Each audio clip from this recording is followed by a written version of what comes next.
गोविंद शिल्प घेऊन येत आहे 79 ट्विन बंगलोचा भव्य दिव्य पंढरपुरातील एकमेव प्रकल्प। आमच्या प्रकल्पाची वैशिष्ट्ये मनाला शांती देणारं महादेवाचं मंदिर, मुख्य रस्ता सुमारे 30 फुटांचा, अंतर्गत रस्ता सुमारे 20 फुटांचा, ग्रामपंचायत योजनेचा प्रत्येक बंगलोजला स्वतंत्र नळ, सांडपाण्याची सुरक्षित विल्हेवाट, सर्व टाइल्स ग्लॉसी आणि नामांकित कंपनीच्या, सर्व स्टँड खिडक्या चौकटी सुपर ब्लॅक ग्रेनाइट, दोन्ही अटॅच बाथरूम पूर्णपणे टाइल्स, पंतप्रधान हर नळ योजना पूर्णत्वाकडे, bathroom basin kitchen CP fittings हे जगवार कंपनीचे, स्टील वर्क पूर्णपणे जिंदाल कंपनीचे, 1000 लिटर पाण्याची टाकी, 150 लिटर सोलर वॉटर हीटर सोबत वॉटर प्युरिफायर, प्रत्येक बंगलोजला स्वतंत्र पार्किंग, दर्शनीय भाग पूर्णपणे डॅटो टाइल्स, टाटा प्रवेश कंपनीचे आकर्षक भक्कम दरवाजा, छोटी उंचीचे सुरक्षित कंपाऊंड। मग विचार काय करताय? गोविंद शिल्प, पत्ता गट नंबर 95, हॉटेल अंगण शेजारी, टाकळी रोड, पंढरपूर। लाडकी बहीण योजनेत महिलांना दर महिन्याला 1,500 रुपये दिले जात आहेत।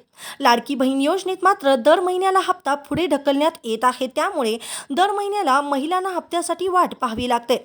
दरम्यान आता देखील डिसेंबर संपून जानेवारीचा पहिला आठवडा देखील संपत आला तरीही लाडकी बहीण योजनेचा हप्ता जमा झालेला नाही।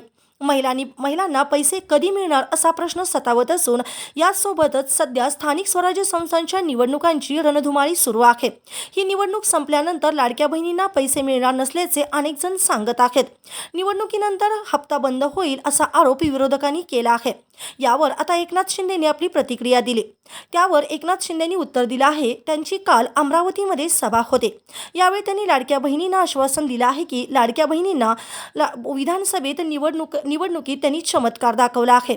मी गरिबी पाहिली, काटकसर पाहिली, अनेक जण योजना बंद पाडण्यासाठी कोर्टात गेले, खोडा घालणाऱ्यांना लाडक्या बहिणींनी जोडा हाणला आहे। कोणीही योजना बंद पाडू शकत नाही अशी प्रतिक्रिया एकनाथ शिंदेंनी दिली आहे। सध्या राज्यात निवडणुकीनिमित्त अनेक प्रचार सभा होतात। यावेळी देवेंद्र फडणवीसांनी लाडक्या बहिणींसाठी महत्त्वाची घोषणा केली आहे। त्यांनी सांगितले की राज्यातील 50 लाख लाडक्या बहिणींना लखपती दिदी करणार असं त्यांनी सांगितलं आहे। या योजनेअंतर्गत महिलांना रोजगाराची संधी निर्माण होणार आहे। ताज्या घडामोडी पाहण्यासाठी आमच्या YouTube चॅनलवरील PVR म्हणजेच पंढरी वार्ता या न्यूजला सबस्क्राइब करा आणि शेजारील बेल आयकॉनवर क्लिक करा।